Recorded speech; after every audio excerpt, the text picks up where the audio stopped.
Rob Reiner's story is often misunderstood when it is framed through conflict rather than context.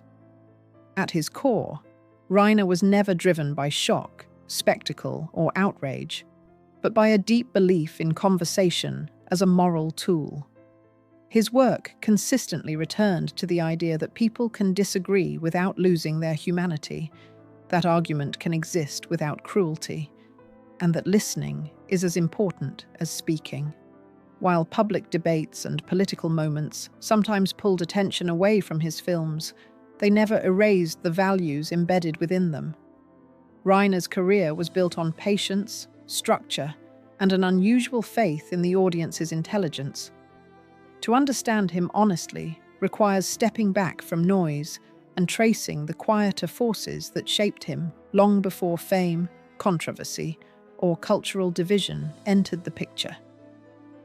His life, like his films, was defined less by endings than by the persistent willingness to ask uncomfortable questions with clarity and restraint.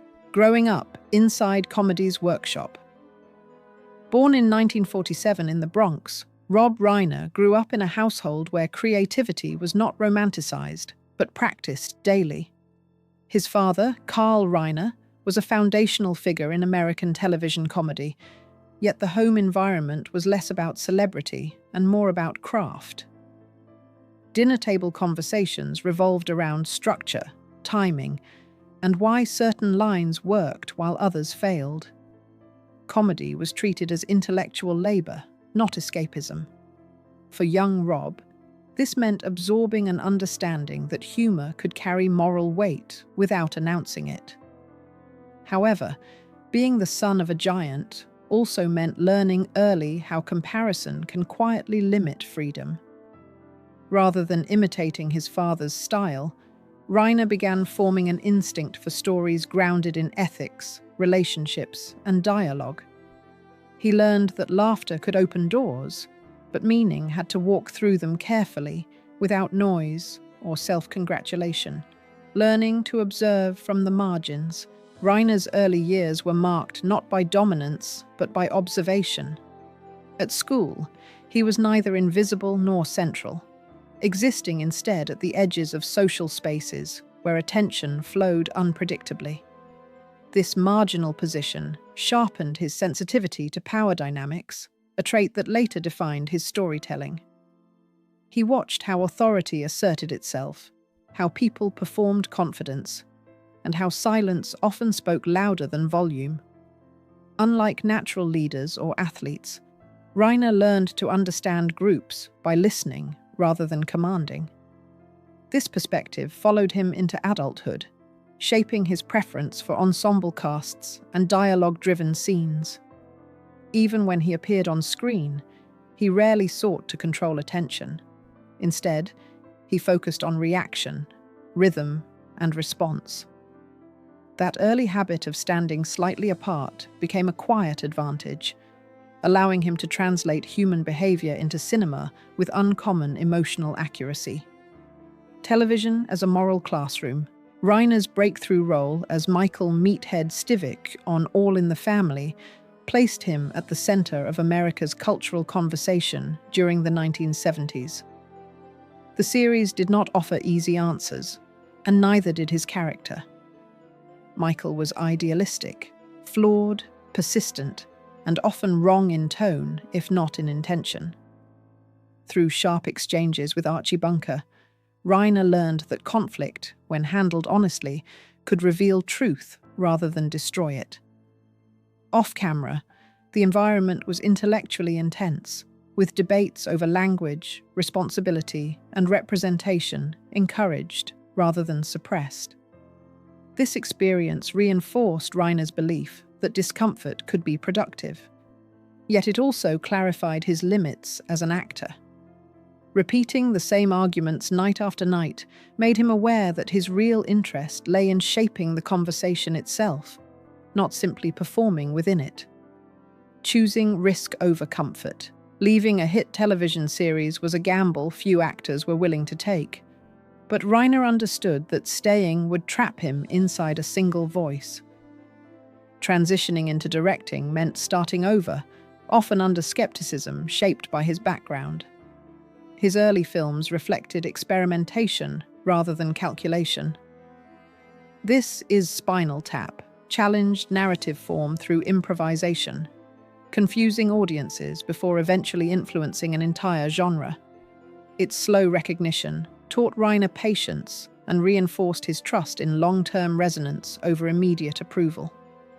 He followed risk with restraint, choosing projects that tested different emotional registers rather than reinforcing a single brand. This pattern defined his career. Each success was followed by a contrasting choice, not to confuse audiences, but to avoid repeating himself. For Reiner, creative safety was the greater failure, not commercial disappointment. Stories built on human decency. Reiner's most celebrated films share a common restraint. Stand By Me approached childhood without sentimentality, allowing memory to unfold without forcing meaning. The Princess Bride treated fantasy as a vessel for sincerity rather than spectacle. When Harry Met Sally trusted conversation over gimmickry, while A Few Good Men relied on moral tension instead of visual excess. Across genres, Reiner resisted exaggeration.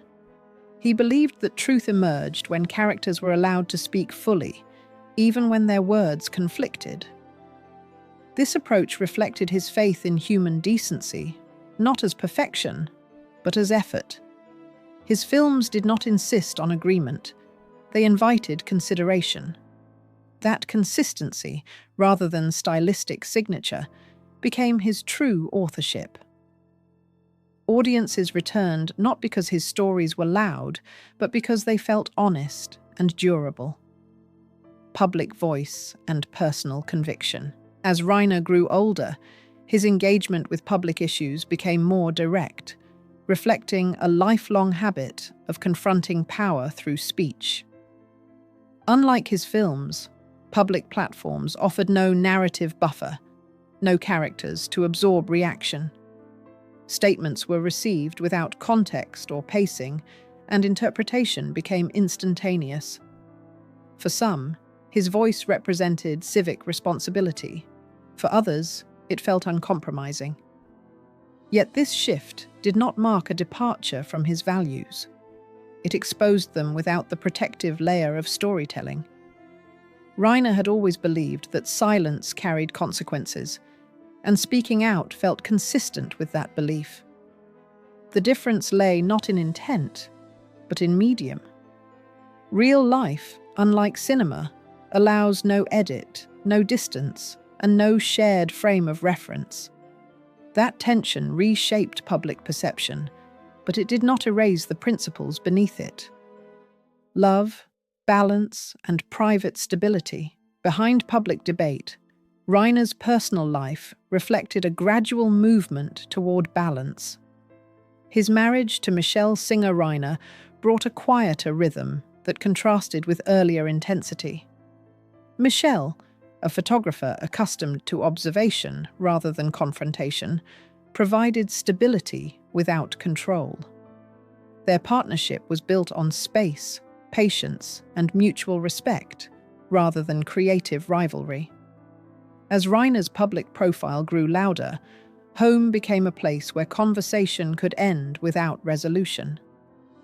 This grounding influence allowed him to continue engaging with the world without losing himself to it. Family life did not soften his convictions, but it prevented them from consuming his identity entirely. In that balance, Reiner found endurance. The absence of spectacle in his private life mirrored the restraint he valued most in his art.